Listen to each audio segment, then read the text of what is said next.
Behind every success story, there is a long line of triumphs and defeats that remain hidden from others. These stories get condensed into journeys that minimize the struggle and wrap up with a happy ending. But we know that's not how life works. That's where From the Ashes with Mark Azoulay comes in. On today's show, you'll hear honest conversations about the challenges that Mark's guest faced and how they overcame adversity. Now, here is your host, Mark Azoulay. Welcome to From the Ashes. I'm your host, Mark Azoulay, and I'm sitting here with Christina Dixon. Christina, we met at AGPA, at the American Group Psychotherapy Association. Yes. I think you were involved in some of the marketing stuff that I was doing, and here you are doing some marketing. I know, isn't that exciting? Right, you're making it happen. You're going to become super famous during this podcast. You're here to tell your story about an invisible chronic illness, which I think is a really important story to be told, and a story that doesn't get a lot of airtime, I think. It's something that a lot of people don't know. They can't really pick up when they look at you or look at people, and people carry this in secret most of their life. So can you give us a little intro to that and tell us a little bit about your From the Ashes story? Yeah, absolutely.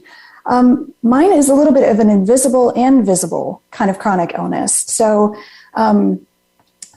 shortly after I was born, there was a rash that my family kind of found on my body, and we weren't exactly sure what was contributing to it and causing it.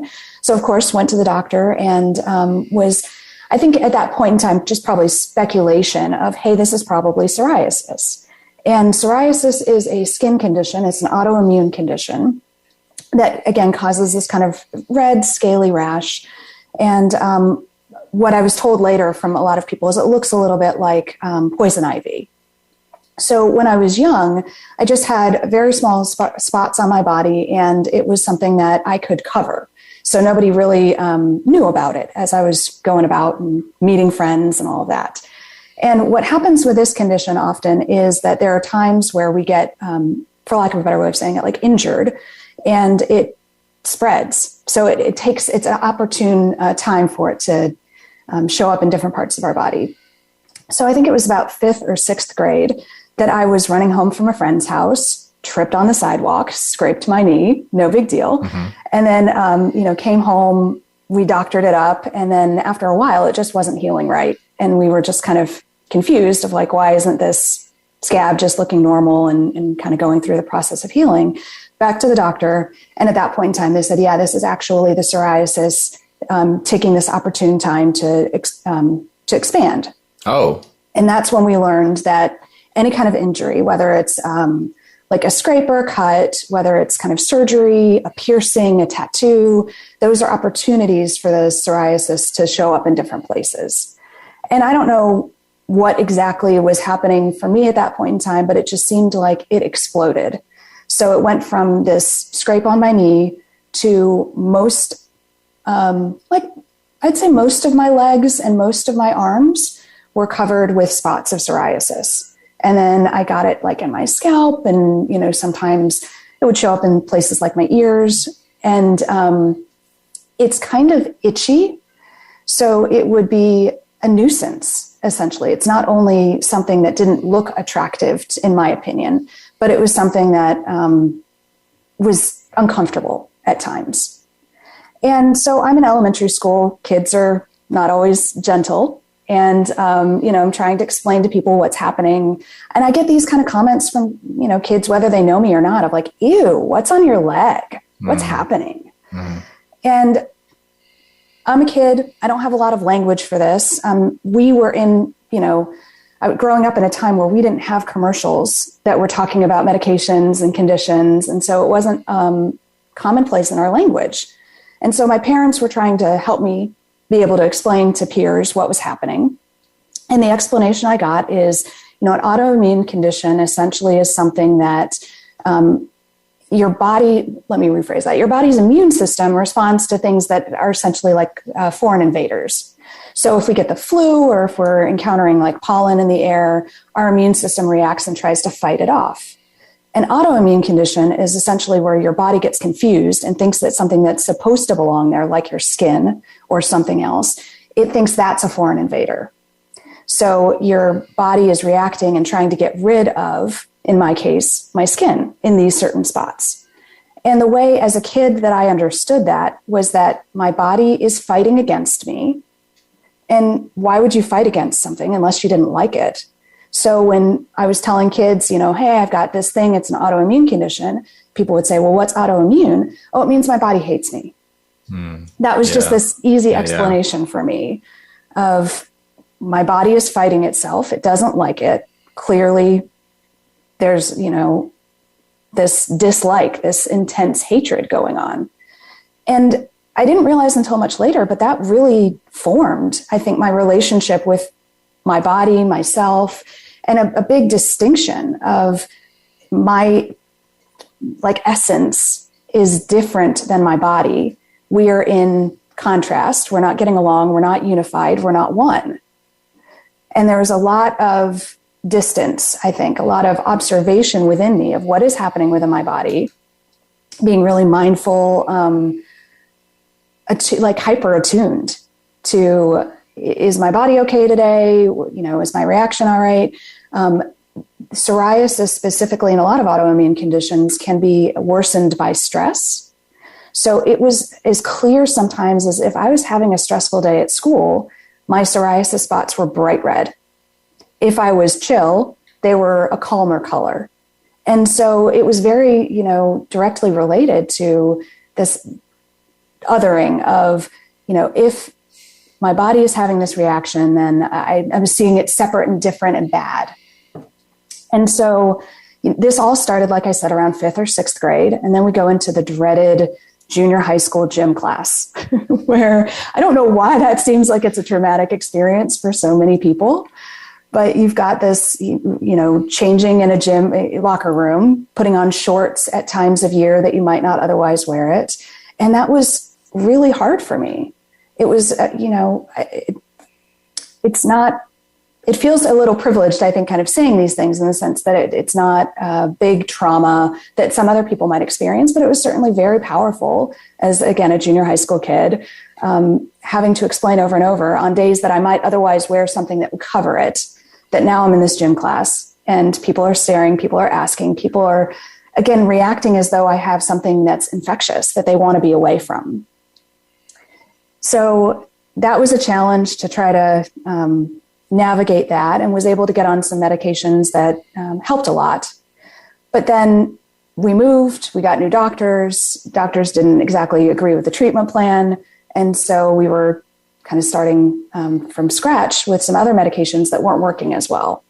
And so the flares were kind of coming up again, and the spots were showing up, and more people were asking questions. And I look back, I find it kind of startling that this was normal. But I remember at one point in time, the medications weren't working as well as the doctors thought. We were having just creams that we were putting on my skin when it was acting up. And the theory then was, well, these creams should be working, and we don't know why they're not. So maybe the explanation is that you're putting it on before bed, you're getting it onto your pajamas or onto the bed sheets, and the cream is actually just kind of wiping itself off on other items. And so we want to make sure that it actually stays on the skin and is treating it for a longer period of time. So the doctor recommended that we wrap my skin in saran wrap. So, really? Saran wrap? That was the solution? That was the solution, which amazes me now looking back at it. I'm like, why did that ever come up? And why did we think it was a good idea? Yeah, that can't be good for you, right? It's like, how does your skin breathe or sweat or any of that? Right. Yeah. So every night I, get help. I'd put on the cream, and then I'd get help wrapping my limbs in saran wrap. And then exactly like you said, the skin wasn't breathing. I was finding in the middle of the night, unconsciously, I was taking it off. My parents shared with me later that the house was like 50 degrees at night because I was so hot, and I was always complaining of, I can't get cool or whatnot, that they were jacking the air up to try to make me comfortable. And they were under like 50 blankets trying to navigate through the night. But we did a lot. I mean, essentially the family was on board of like, what can we do to try to make this easier for me? And a lot of times it was a challenge. So after the saran wrap incidents and things like that, there was another treatment that was recommended that was a light treatment, which is along the lines, it's different, but kind of similar to going and getting an artificial tan. And so I was doing that. And I remember again in high school that peers were making fun of me because it was winter months when most people were losing their tan. And I was getting more tan inadvertently because of this medical treatment. So there was this, kind of attack of you're so vain and why are you tanning in the middle of the winter and nobody else is doing this. And I was having troubles kind of sharing why I was doing this. I didn't want to go through this whole, it's a medical thing and I have an autoimmune condition and I have psoriasis and all that. So just really felt othered, separate, different than. And like I mentioned, we didn't have the language at the time. We didn't have these commercials that were frequently on talking about these things. I've seen now a commercial with Cyndi Lauper talking about she has psoriasis and, she's on this certain medicine. And I thought, damn, that would have been very helpful as a kid in the 80s to be able to say, I have the same thing that Cyndi Lauper does. Leave me alone. But we didn't have that kind of conversation. So, was able to get the psoriasis basically under control, minimal, didn't really impact me too terribly much. It was something that I was, as an adult, maybe a little bit more comfortable addressing or covering up. And then in my early 30s, there's another condition that goes along with psoriasis called psoriatic arthritis. And it's a type of arthritis that people can experience. So I started having a bit of joint issues and got recommended to go to a rheumatologist, found out I have arthritis. And that was a challenge in my 30s to say, okay, in my mind, this is something that older people deal with. And it feels like my body's breaking down. My body is not serving me well. I'm a young person. In my mind, I should be able to do certain things. I should be able to run a marathon or, not that I like running, but I want to be able to do it if I could. And now I'm thinking my joints are failing me. I'm going to be kind of crippled in my mind at a very young age. And a lot also with chronic autoimmune conditions is there's fatigue, and didn't really appreciate how my energy levels are different than somebody else's. I need a little bit more recovery time. I need to take it easier on, just activities sometimes. And it's not predictable when one day I just might have troubles getting going, and other days are fine. So this, again, kind of struggle and fight of my body's letting me down. It's not doing what I want it to. I see other people doing things that I would like to be doing and that I can't or feel like I can't. I'm getting picked on or seen as different, seen as contagious, whatever it might be. So have this little meltdown in my 30s about the arthritis. And then a few years later, I find myself really sick and unclear what's happening. I just started my business and I was stressed, for lack of a better word. Like I'm starting my private practice in therapy and trying to build this, really worried about income and clients. And then like 4 months or so later, I find myself with a fever.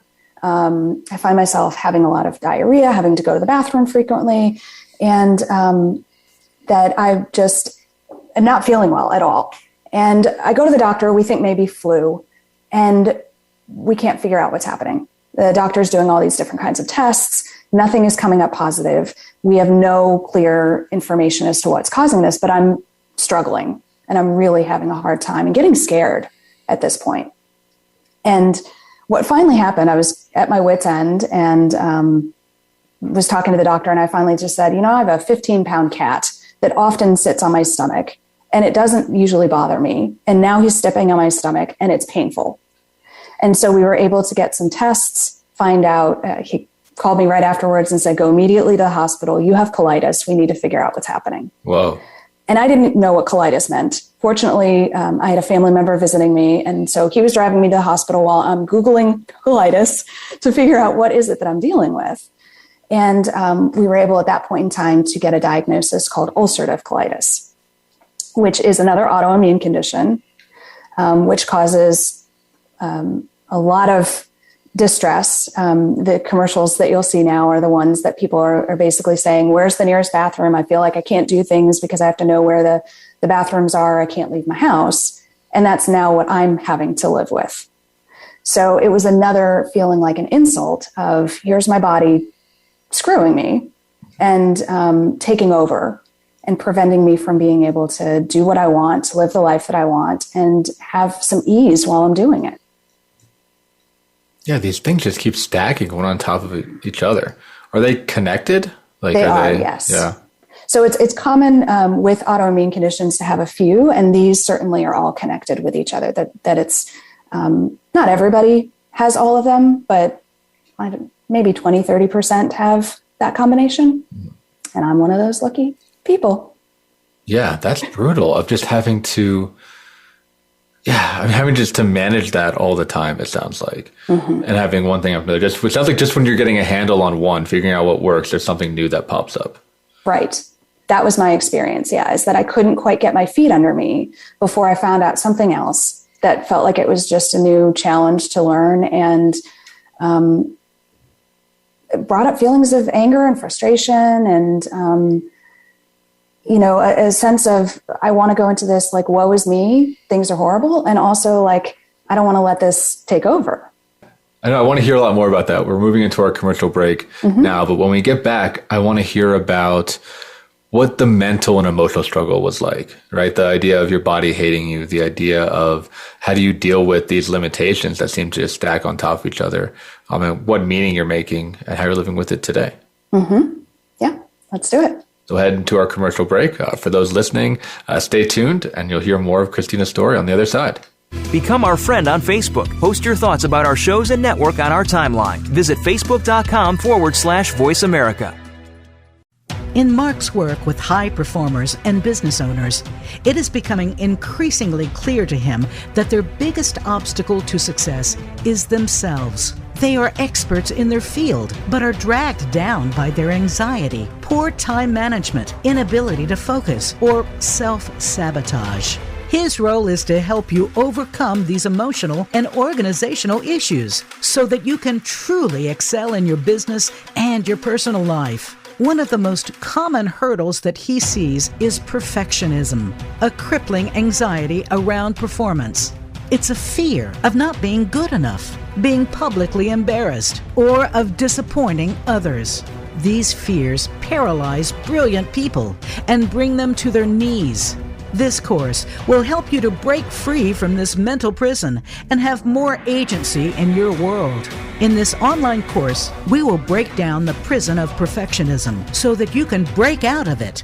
For more information and to sign up, visit mark-azulay.teachable.com. That's Mark, MARC-Azulay, AZOULAY.teachable.com.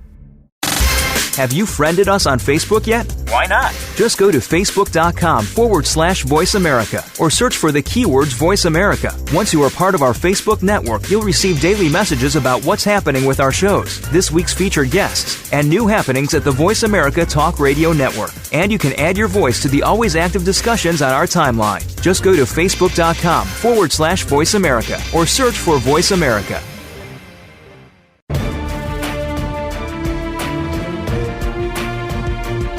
You are listening to From the Ashes with Mark Azulay. To reach the show today, please call 1-888-346-9141. That's 1-888-346-9141. Or send an email to podcast@mark-azulay.com. Now, back to From the Ashes. Welcome back to From the Ashes. I'm your host, Mark Azulay. And we just heard, what do I use? Harrowing. I think a harrowing tale of just stacking autoimmune disorder on top of each other. And I cannot imagine what it would be like to go through that. You were saying, Christina, how you just getting a handle on something, whether it be psoriasis or the arthritis or the colitis. And then there's a whole new issue that jumps on top. And what really stood out about your story is actually, the title of this episode, which is My Body Hates Me. of this idea of how you are making sense of it and your relationship with your body as you're going through this. Can you say a little bit more about that for our listeners? Yeah, and I think you're exactly right. That's the challenge with chronic illness, is that there are some days that are better and some days that are worse. And then you'll have stretches that are good or bad. I don't love those words, but that's, how I often look at it. And so, for instance, with the colitis, I was actually in remission for a number of years, feeling like, oh, this is no big deal. Like, I see these commercials, they're over exaggerating, whatever. And then this past December, it hit me and I had another incident and flare. And truth be told, I've been dealing with it for 8-9 months now and still kind of in the midst of it. So there have been really, really difficult parts where I felt like I was doing everything I could basically to just function, to just kind of stay alive, to keep food on my stomach and to be able to eat. Because with the colitis specifically, you can lose your appetite. Mm-hmm. But then there's also, because your stomach is just so unsettled and it feels like food is not really sitting. For me, and I think for a lot of people, there's an anxiety. I don't want to eat because I know what happens when I eat and I don't feel well. And so I'm being very strategic of, the meals that I have, what kind of events do I have going on, where if I have anything that I actually need to show up and I can't excuse myself to go to the bathroom, then I'm just not going to eat beforehand because it felt like a risk. So it is a lot of ups and downs and a lot of, like I said, that fatigue that's showing up.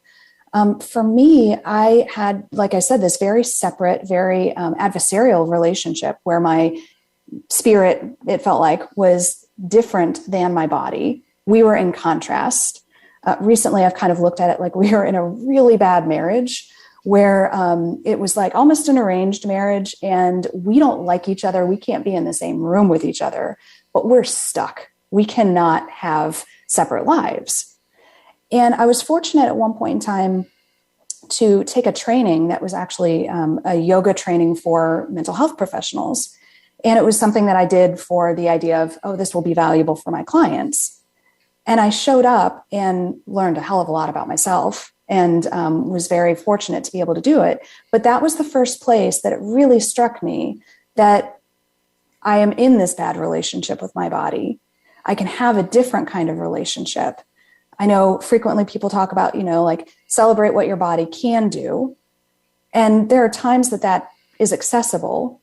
But again, when it feels like my body is just letting me down everywhere I turn and not doing some of the basic functions, it's really hard to say, thank you, body. I'm grateful that you're showing up for me today when it feels like you're not showing up for me. Right. It could be kind of like patronizing, right? It's like, well, at least I'm happy I can breathe. And it's like, right. It's like, I'd like to go outside, right? Or I'd like to go on a hike or go run or whatever. Exactly. Yeah. I'd like to go on a hike or have a lunch with a friend and feel like I can show up and be present and do that. And yeah, it did feel very patronizing of, let me be grateful that I can do these real basic things when, again, I'm a young person and I feel like there's more available to me. So it has been quite a struggle in trying to build something kind, appreciative, loving, and just rewiring that talk within myself. Because like I said, it was, at a very young age that I had this idea that my body hated me. It's taking a lot to rework that, to be able to use different language, to just approach things with a different mindset and try to rebuild this relationship. Again, it's sort of like I'm envisioning going to couples counseling with my body and trying to say, how can we figure out something that works? How can we communicate with each other? How can we live together and make this a healthy and loving relationship? Yeah, I think that's really awesome. I'd love to hear more about that yoga class. It makes me think, I did a yoga journey when I was in college, and I don't have the same autoimmune situation that you do, but I was, really overweight. I was like sedentary, played a lot of video games, like just like really took shit, ate garbage food, like really took bad care of my body. And I remember, and I didn't even feel it, or like I didn't think I felt my body, but getting into yoga, I remember, stretching and then laid down the line, meditating and being like, oh my God, my body is like full of pain. Like this just hurts, right? Like just basic movements just hurt. Everything was all crumply and like crackly, and like I had no flexibility, no mobility, and something that I still work with today. But I was surprised that the first and upset that the first sensation I had was pain, right? And stiffness and toughness. So I was curious, when you did tap into the actual physical sensations, like what did you find in there? I think I've been very aware of the physical sensations because again, there was this sort of hypersensitivity of I've got to know when these things are acting up and just be prepared, if not being able to get a little bit ahead of it. But even in that, there was this, like I've said, a separation. So it was this other kind of thing versus a me experiencing it. And for me in that yoga experience, I think it was this attempt to integrate of it's not this separate thing.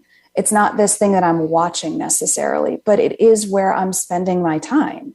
Like my essence, my spirit is in this body, and we're not going to be able to be separated. And it probably doesn't serve me well to think of it as two different things. How can we join together? How can we be together? And one of the things also in the sort of yoga approach that I find really valuable is this reinforcement and recognition of one side may be different than the other. So if I can do a stretch in a certain way on my left side, doesn't mean that I can do it on my right side. And that one day is going to look different than the other. So because I could do a certain move and feel confident in it yesterday, doesn't mean that it's accessible to me today. And that's been something that I've really tried to carry with me, of this almost fluidity that one day is going to look different. So yesterday I might have been really tired and just struggling to feel energized or feel really just not, like clear-headed. And then today I might wake up and pop out of bed and, have no problems. And having that fluidity be just a part of me, that it doesn't mean it's good or bad. Like I said before, that judgment I think was very present, and trying to get rid of some of that language and just recognize today's different. Tomorrow will be different. And even though, as I've shared, I've been going through this flare since December, there is some movement in it. It doesn't look the same today as it did before. And that there are some things that I can still kind of hope for or work towards. And even if it's not accessible today and maybe even not next month, it will be at some point in time. I feel like this has got to be teaching you like almost like enlightened patience or something, or just compassion to have this, like you said, this relationship partner that can be unruly and that can be very limiting at points. And patience is not my strong suit. So it's a lesson. Yeah, it's a lesson that I'm learning and that I'm frustrated that I keep having to learn. So after that yoga journey, that was short, maybe a year or two after I was first diagnosed with the colitis, my idea was like, cool, I've learned this. I've got it.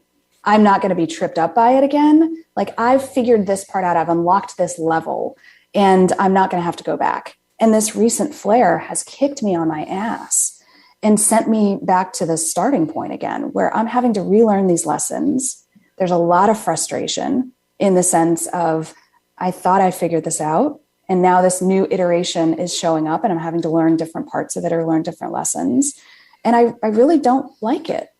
I don't want to have to understand this patience or understand this new relationship. I would love for it to be a little bit easy and just, like I said, figured it out, moved on, give me my next challenge. Right. Yeah, to move on to the next thing and to not have to deal with it anymore, to have it managed. Is there any treatment for it, or is there any research going into any kind of cure or any way to moderate the symptoms, or is it something that's not really well understood by science? Probably both. I think a lot of autoimmune conditions are not well understood, and it's not something that's always as researched, but there are a number of treatment options available. The frustrating part is that there's not clarity on who will be impacted well with the medications. It's a lot of trial and error. And some of these medications, the higher end ones that I'm on right now, there's a way that your body can build up some resistance if you've been on them over time.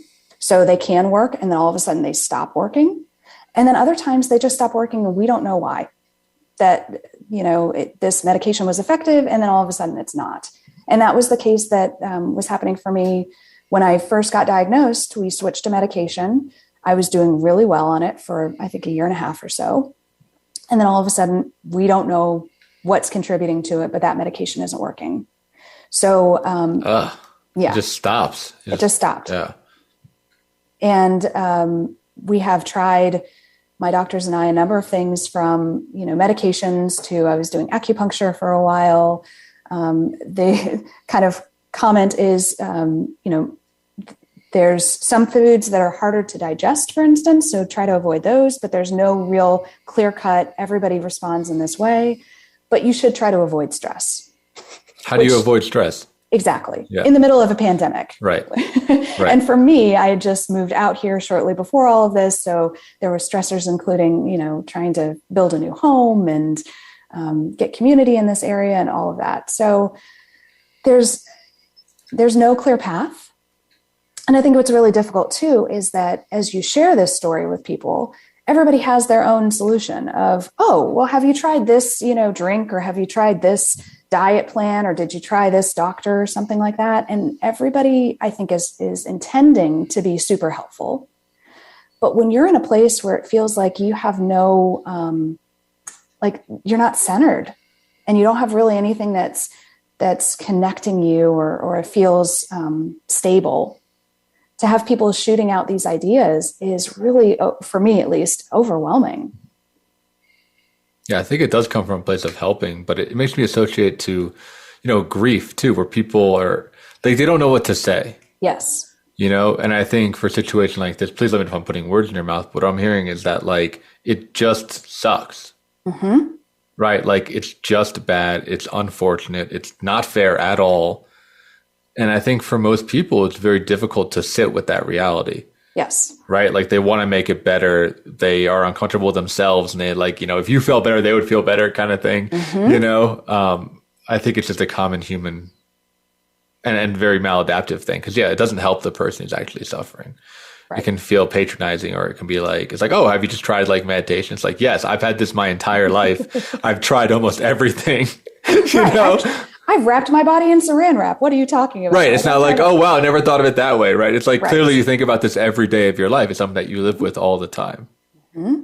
Yeah. And I think you're right. There is quite a parallel, not only from my experience with grief, but that I think other people do kind of respond in that way. We don't know what to say.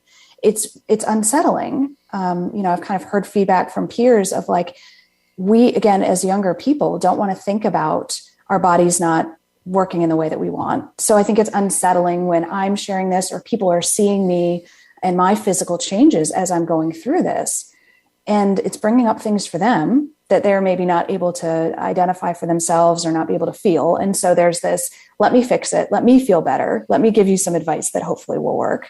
And yeah, like you said, I do take it from a place of people are intending to support me, but it doesn't always feel like support in that way. And I think that's, again, something that, with chronic illness, it's not validated in a lot of ways. It's not honored of oh, you could do it yesterday. Why can't you do it today? I don't understand. Or simply meditate and it'll get better. Reduce your stress. No problem. You'll feel fine. Yeah. So there's a minimization of what it is. Yeah. Mm-hmm. And you're right that there are days where this is much more consuming for me. And then days where I get to kind of forget about it, not realize that it's happening and move on. And I don't know that that's serving me so well to just abandon it some days and pick it up others. But that's part of, again, this kind of journey for me of trying to figure out how to live with this and have this more respectful relationship instead of this hateful relationship. Right. And I'm hearing wanting to take advantage of those days that are better. Yes. And go out there and live a more, quote unquote, normal life that you can. It's always crazy, doing this show and I guess getting older too and being a therapist, just hearing all the different things that people struggle with and how fast it is. I mean, I have a friend who has MS. It's a very similar situation.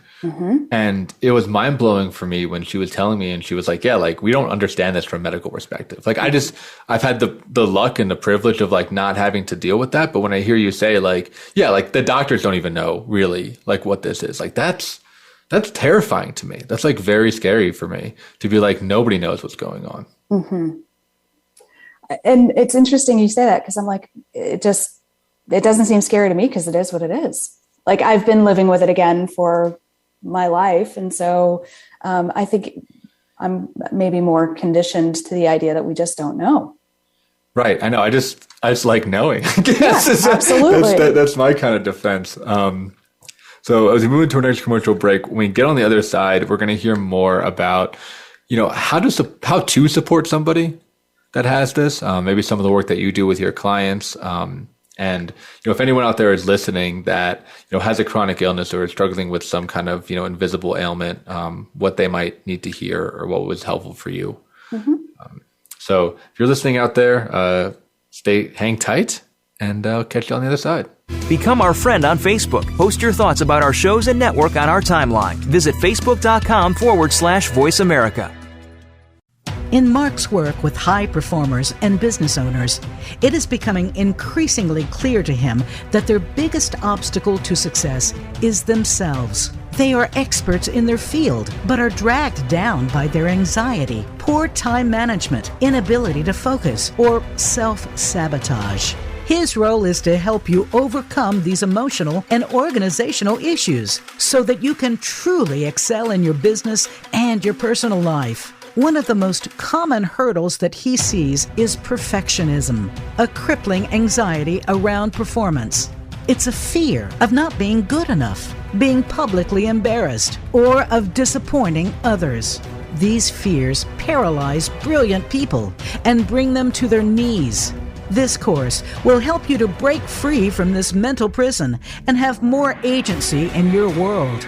In this online course, we will break down the prison of perfectionism so that you can break out of it. For more information and to sign up, visit mark-azulay.teachable.com. That's Mark, MARC-Azulay, AZOULAY.teachable.com. Have you friended us on Facebook yet? Why not? Just go to facebook.com/Voice America or search for the keywords Voice America. Once you are part of our Facebook network, you'll receive daily messages about what's happening with our shows, this week's featured guests, and new happenings at the Voice America Talk Radio Network. And you can add your voice to the always active discussions on our timeline. Just go to facebook.com/Voice America or search for Voice America.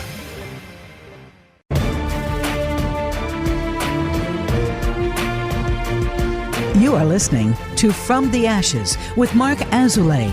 To reach the show today, please call 1-888-346-9141. That's 1-888-346-9141. Or send an email to podcast@mark-azulay.com. Now, back to From the Ashes. Welcome back. I'm your host, Mark Azulay, and we're here talking about chronic illness and invisible ailments with Christina Dixon. If you're out there listening, if you've been listening to this episode, you've been sticking with us, and you have something like this, or there's something that you're carrying, Christina, what would you like this person to know? What do you think would be actually supportive for them if they're going through something similar? I think it really starts with some of that compassion that you were talking about before is, and I'm not suggesting this is easy. This is something that I'm still on the journey of, but trying to have that compassion towards ourselves. Often the way that we treat others is more gentle, more kind, more loving than we treat ourselves. And so frequently it's helpful if I'm, in one of those really challenging spots where I'm like, my body hates me and it's not doing all these things, to think if my friend were talking about their body and themselves in that way, would I be on board and be like, yeah, your body's awful, you're right, or would I say, like, how can we, maybe be more gentle, or maybe be more supportive of, if I'm feeling really run down today, does it make sense for me to push myself? Does it make sense for me to have this expectation of, you have to do all the things that are on your list for today and even more? Or would I tell my friend, hey, maybe take it easy, take a nap today. If you can, maybe dip out of work a little bit early and try again on a day where you have a little bit more energy. And, I think as we're talking about this too, I've been thinking about, as you're saying, invisible illness, I just want to acknowledge too, a lot of mental health issues like depression, anxiety, and things like that are also things that other people don't always see. And we may be navigating behind the scenes, and they have the same kind of impact as these physical situations that I'm talking about too. Yeah, no, I mean, I was thinking like I have high functioning depression, and there are days where I'm just like out of serotonin. I just like don't have it. And I don't even know if I know how to deal with it. I mean, I still get upset about that with myself, and I want to push myself further, and I want to just like keep going. And, the daily practice of slowing down every day has helped, because I think some of that was triggered by some kind of burnout or by overcommitting and then, whatever. But I remember, and this is, it's a privileged solution because it includes a lot of technology, but you don't need technology to do it. I have like a smart home setup here, right? And I have like a script that's like, called like depression mode, right? And when I'm in depression mode, like all the lights dim, it plays like sad music, right? It asks me if I want to like order food from like a couple takeout areas. Aww. Like it reads off a list of like people that I can call. Like all that stuff is built into this like algorithm that will like remind me of the things that I have to do and shut it down. And that was like, I think it helps. I mean, it was fun to set up, and it has helped me a couple times, but I'm not going to, I'd be lying if I said that cures it, right? Like I still feel like shit, and I still like have the impulse to like push everything and everybody away and just like hide. And that, I don't know. I mean, that's hard for me to reconcile because I think we're similar in that we want to go all the time. And it's hard to just hit a wall like that. Right. Right. And another thing similar to what you're saying, the yoga principles that I've taken, with me is this idea of sometimes just showing up is the biggest part, signing up for the class or showing up on the mat, even if I spend the whole yoga class in child's pose and not actually doing anything. But that just kind of showing up is that important part. And when you're talking about your smart home setup, for me, that kind of is like there's a part of that's almost just simply showing up, of just acknowledging today's a bit of a rough day. Here's the support that I need. But also figuring out when to not push too hard and when not to really kind of put yourself in the negative energy level of, I've worked so hard today that tomorrow is even more challenging. Right. And I think like the shame or like the whip is what, I would call it, of like, get up, you're better than this. Like you're stronger today. You got to go out there. Oh, you made this plan. Like you have to make it happen. Right. Like that voice is harmful. Right. Like hitting it with shame, hitting something that's already wounded and then shaming it is like not a great way to deal with it. And we have so much in this country that is driven on the, like, what are you accomplishing? What kind of things can you show that you've done or that you can celebrate with somebody else? And we don't exactly appreciate the rest or the recovery. I know a lot of people that I work with chronic illness get frustrated because there's this sort of statement out there of like, well, if you can't do anything else today, at least make your bed. Like that's something that you can do. And that's an accomplishment. And people that I talk to are like, there are days where making my bed takes a lot out of me. It's not a priority. I've got, maybe I have the energy bandwidth essentially to take a shower or to make my bed. And that's all I have in me that day. Well, who are you to tell me that I didn't accomplish, like the minimum you should do today is just make your bed. They're like, no, that actually is a gentle kindness to me of like, I'm not going to do that today. I'm not going to make my bed. I'm not going to spend my energy on that. I'm going to focus on something else. But I think we have this sort of idea in our country, in our society of we've got to produce, we've got to do, we've got to move, we've got to be the best. And at the minimum, make your bed, get out of bed and do the thing today. Right. And for some people, that's just not possible. Yeah. And it goes back to that compassion and that gentleness of if that is one of your days. And I've had those recently. It was really startling for me sometimes where just the simple, normal morning routine that I have took so much out of me. And it is, I think, easy for many of us to be like, oh, I can't believe you can't do this, or you should be able to. And just to say, wow, this is a tough day. that my morning routine is feeling like I just went to the gym for an hour and a half and I'm exhausted. And I'm going to honestly have to take a break between, morning routine and commute to work. Mm-hmm. Yeah. I want to ask a question that is a little bit selfishly motivated. It's something that I'm struggling with too. And that is dating and bringing somebody else into this issue, right? Yeah. Because, like I said, when I have my depression things, my impulse is just to push everybody away and just like deal with it myself. Mm-hmm. And I don't want to be a downer. I don't want to show that to other people. I don't want to just like burden somebody, I guess, because like I said, I'm a therapist and I'm not enlightened. Like I still don't like myself most of the time when I'm in that state. And I get to this place of like, if I don't like myself, this other person definitely isn't going to like me. Mm-hmm. Right. The only reason I can be with myself is because I've always been with myself. This person could leave me, right? Like this person could like dump me if they saw this. So I'm wondering, for you or for the people you work with, that seems like a whole next level, right? It's how do you bring someone else into something that they might not understand or they might not really know how to help you in? Yeah. And I've got that, as you're talking about personally and professionally, right, where I have been kind of challenged in the sense of a date says, hey, let's go hiking or let's go have lunch. And I'm like, that's not on my agenda today. That's not going to happen.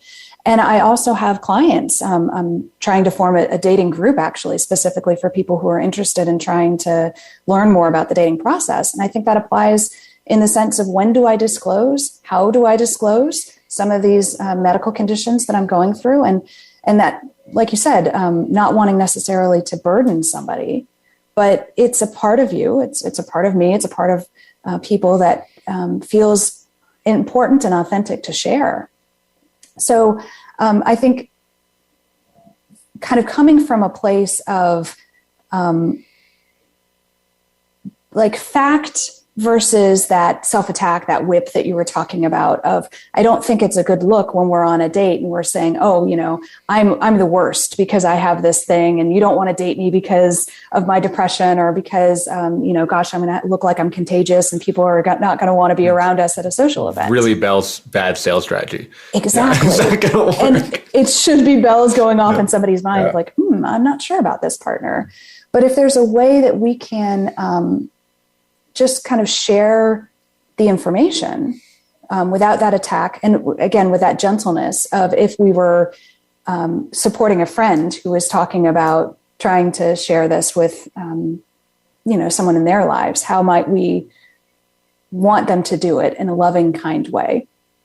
And I do think there are some things that first, second dates don't need to know.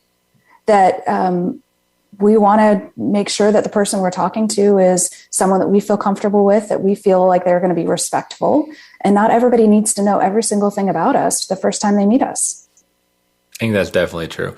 I've been guilty of oversharing, and I've been definitely guilty of hearing oversharing and then backing out of a date or being like, I don't want to really see you again, because it can feel really overwhelming. To all of a sudden get all this and to be like, is this what I'm signing up for? Just like what you're saying, before there's a connection there, before there's feelings, mutual feelings, before there's fun, right? At least for me, like there needs to be fun established and playfulness established and hope established before it gets into the darkness. And as you're saying that, it's making me think too of, I am more than these medical conditions. They Absolutely. Are certainly a part of me. But there's a lot more to me. So if I were to start with a date and say, here are all the things that are quote unquote wrong with me or that are more challenging, that isn't actually an honest representation of who I am. And so I love the word that you used of fun, of how can we not only make sure that person that we're around and getting to know we feel comfortable with, but have we had some fun? In addition to, all of these things are components of our lives, but it's not all struggle. It's not all bad. It's not all challenge. It's not all grief, but it's a part of us. Right. There's certainly room for it. And just to, highlight what you're saying, I think it requires a level of psychological safety, which I don't know. I don't know if it's because I just date therapists or I was dating a lot during the pandemic of people don't seem to understand that. Like, I think there's was a lot of like loneliness out there and a lot of like, I need to find somebody. So a lot of the dates I had early in the pandemic, and I'm dating someone now who I'm very happy with, but most of my dating career during the pandemic was just like people oversharing. Right. Or like trauma bonding, or quickly being like, you and me, babe, against the world. Like, we're going to fight this disease, or we're going to fight like the Republican Party or whatever it was. And I was like, I don't even know you. Like, I don't know if you're like in the bunker, man. Like, like that's a very privileged position, Yeah. You want someone that you really trust in that bunker. And you're right. I do think there was a lot of just let's connect quickly and lock it down. Right. And bond over something that may not actually be sustainable. I don't want necessarily, there are a lot of things that I can connect with somebody about. It wouldn't be problematic necessarily to be connecting over chronic illness, but I want there to be a whole lot more than that. And so, it's not going to be helpful if that's the thing that we're fighting against the world together and there's not a whole lot else. Right, for sure. Yeah, that's just trauma bonding, or sets up like a codependent relationship or a caregiver relationship, right? It's something that, at least in my experience, loses like eroticism, quite frankly, pretty quickly, because it becomes like a nurse patient rather than, two adults. Right. Yeah. So, and I think we talked about this before too, but the last thing that I kind of want to highlight as we're talking about this is just making sure that if you are finding yourself in a place of wanting to kind of fix or support somebody else, to just maybe even check in if you're aware of it and just say, hey, are you open to some ideas? Or I might have some ideas. If you ever find yourself interested, just let me know and I can share some of these ideas. But just similar, like you said, to that grief process of just asking someone where they're at and if they want to hear from you versus this, I've got all the answers, let me fix this for you. And kind of, I don't know, it just doesn't feel good on my end when I'm in that space where someone's like, oh, I've got an easy fix for this chronic condition that your doctors don't know a whole lot about and you've been living with your whole life. I've known it for 5 minutes, but I can fix it. I've already cracked the code. Yeah, I know. Right. It's just like foolish. Yeah. Well, so as we're wrapping up here, can you share with our listeners how they can find you, how they can contact you if they want to learn more? Absolutely. I'm on the web at cdixoncounseling.com. So it's my first initial last name in counseling. And I'm based in Los Angeles, and I'm licensed in a few different states. But like I mentioned, also kind of running that group for single adults. But yeah, that's for the most part where you can find me. I think that's awesome. I can't wait to check it and see how that dating group is going.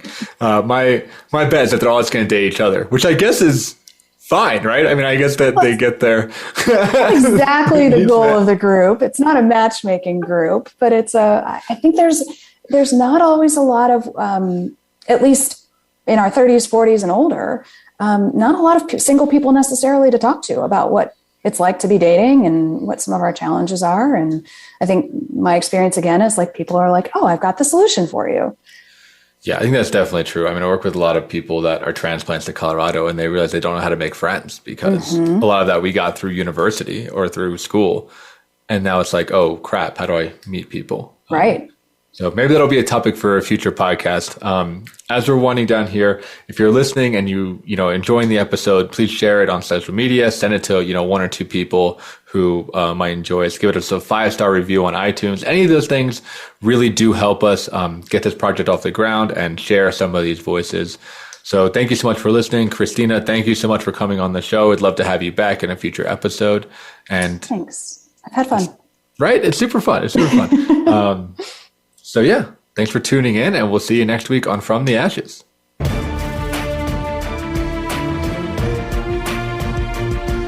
Thank you for joining host Mark Azoulay on From the Ashes. Be sure to tune in again live next Friday at 2 p.m. Eastern Time and 11 a.m. Pacific Time on the Voice America Empowerment Channel, or subscribe on your favorite podcast platform. Meet triumph and defeat and treat those two imposters the same.